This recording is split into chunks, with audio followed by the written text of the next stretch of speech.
you're not the arbiter of truth. And you recognize that you got to check all your biases at the door and just present both sides equally.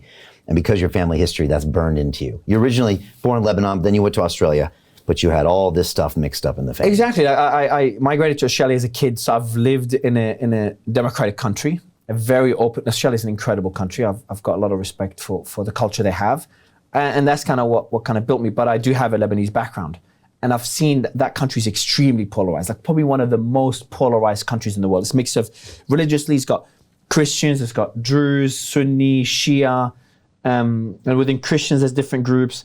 Christian groups are split and they went to war with each other. Sunni groups are split, went into war. Shia split, went to war over the last few decades. Then they all fought together. Then Syria entered, then Israel entered, then the US is involved. Europe. It's a melting pot of all this bullshit from all around the world kind of mixed together. And I'm just witnessing, it's probably the best place to see how little we know, especially now, obviously having access to the people that I have access to.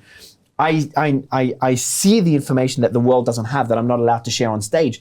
I'm like, guys, like you're coming to those conclusions, but you have no idea how little you know. And Lebanon is the perfect example of a country just gone to shit. It's considered like they used to call it the Switzerland of the Middle East. The Paris of the Middle East. Paris of the Middle East, decades and decades ago. And now it's just a corrupt, destroyed country with massive inflation. And that's a society that's just left the country. Most Lebanese people left, like when my family migrated when I was a child. So in hindsight, it's a good place to kind of get the experience and have the values that I have today. Okay. All right. That really helps because that's why we know why you're doing it, right? What does Simon Sinek say? Start with why. That's your why. You really, really feel passionate about trying to present the facts and trying to present them equally so people can make decisions and get out of their own echo chamber. We're all in echo chambers. We all bring our emotional baggage to the table. And then a lot of our social medias, they take our echo chamber and they isolate it even more and feed us back what we want to hear.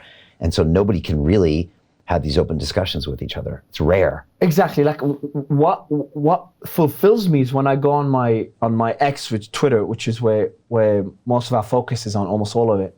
And I see, Israeli extremists, I'm going to go down the extreme path, and Palestinian extremists, Palestinians that want Israel not to exist, and Israelis that just think Israel should take over Gaza.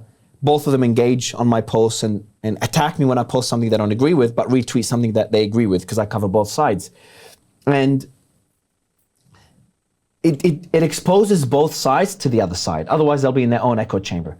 I'm sure if I just posted pro-Palestinian content, the Israeli side will just block me and they'll never be exposed to it. And if I post pro-Israeli content, the pro-Palestinian side will never listen to me. But if I post both, then they'll both attack me, support me, depending on what I post, and debate in the comments. I think that's what fulfills me. And that's something I'm sure there's others doing it, but I haven't found one platform or I'm talking about X, one account that has that, at least when it comes to the topics that I cover. So you're a peacemaker in disguise. I try. Look, my goal, I think what will fulfill me is that if I manage to, we've had real world impact and I'm very humbled by it.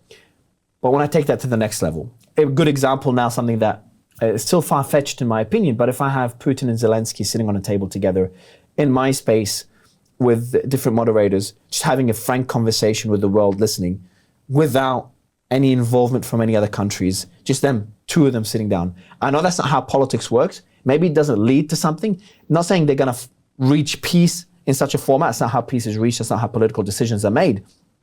I respect that. But just the fact that they managed to have that conversation, the amount of people that were blocked, they blocked each other. I can give you so many examples, or I'll try to remember some of them.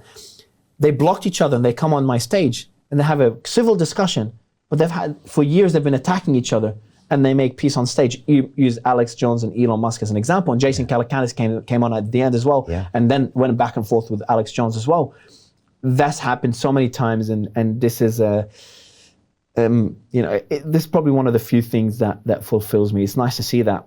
I wish there's more of it, but I'm not too hopeful. And like you said, you're not naive enough to think that a Twitter space is going to solve a war. I'm glad you say that. But you're also not, short-sighted enough to think that it couldn't start something that would lead to a peace. And look at all the things. Look at Reagan and Gorbachev. I mean, that closed down a massive Cold War. That brought the wall down because two men could find a rapport. Okay, politically, it still had to be maybe the right place at the right time. But you might argue if they weren't talking, that could have been postponed by 5 years, 10 years. How many problems, I used to tell this to my employees for years now, most problems are solved with communication. You'd be surprised how dumb people are. Yeah. Like some of the stupidest problems, my employees are fighting about something silly. I'm like, guys, just get on a call. Like, we don't need a call, this is black and white. Just get on a call. They get on a call, later they're best friends. And you'd be surprised how this applies, I'm surprised, even to the smartest and most powerful people in the world. You put them together in a room, magic could happen. Again, I'm not being naive about it, but I'm also surprised by how much impact it has. So I think dialogue is what we try to achieve, and we try to be, I think, again, I cannot think of any platform that is as centrist or as unbiased as us. The mainstream media, some of them, obviously CNN, Fox are good examples of biased ones. There's others somewhere in the middle, Reuters or AP are good examples. So, but still them, they've got their biases. If Hamas put out a statement, I'll use Gaza Walk as the most recent and most fresh, we put the Hamas statement on our platform. A lot of people are attacking me, why are you giving them a platform, etc. I'm like, they've got millions of protests around the world that want to hear them. You can disagree with them, but don't you want to know there's a war against them, what they want to say? And then IDF put out a statement and I posted on my channel. And they're like, Mario, why are you posting Israeli propaganda? I'm like, guys, I'm posting what the statements made by two sides in a war. If that's propaganda, it's scary what the world has gotten to. Hey, do you want to profit from crypto? Then join my DeFi Academy. The Crypto DeFi Academy will help you create generational wealth. But don't take my word for it. Listen to my students. When I first got into crypto, I remember thinking to myself, I need to learn more. Brian Rose, learning crypto, learning DeFi, gotta do it. I am so grateful that I jumped in and did this. I had to break through some limiting beliefs that I can do this, that I can afford this, that I can be in this. It challenges the things that are deeply rooted within us. Joining DeFi Academy has been one of the best decisions I have made on my blockchain journey. This course was a life changer, a game changer, a huge eye-opener, coming from knowing practically nothing at the speed of the learning over 4 weeks was just fantastic. The information you provided in this class was invaluable. I feel far more confident in my next steps. You took complex concepts and made them easier to understand. What's different than so many other ones is it just doesn't tell you what to do. It actually makes you do it. This is for people who are serious about becoming traders. This is the way it should be done. I realized from this learning experience again that it is not about what you learn, but about who you learn it from. The energy was insane. I've never experienced such incredible energy on a live call. Brian Rose, you are a legend, my friend.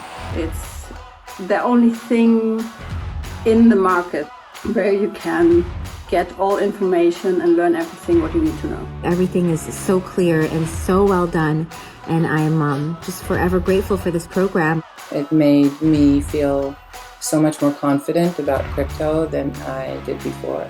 I did not anticipate how passionate I was going to become about it. It's of course been like a big learning experience for me, not just in the crypto space, but just in overall balance of life. What I've learned is, how to take ownership, of my life in a way that I really hadn't before. Yeah, you can't put a price on that, really. I would recommend it to anybody, top notch. Excellence does not come cheap. So if you want excellence, you gotta pay for it, but it's so worth it. Pull the trigger. That's what this course is about. You're not going to regret it, really. It's amazing. Thank you, Brian and team. So what are you waiting for? Crypto is happening now. Click the link below, submit your application, and let me mentor you on how to create generational wealth and build the decentralized financial infrastructure of the future.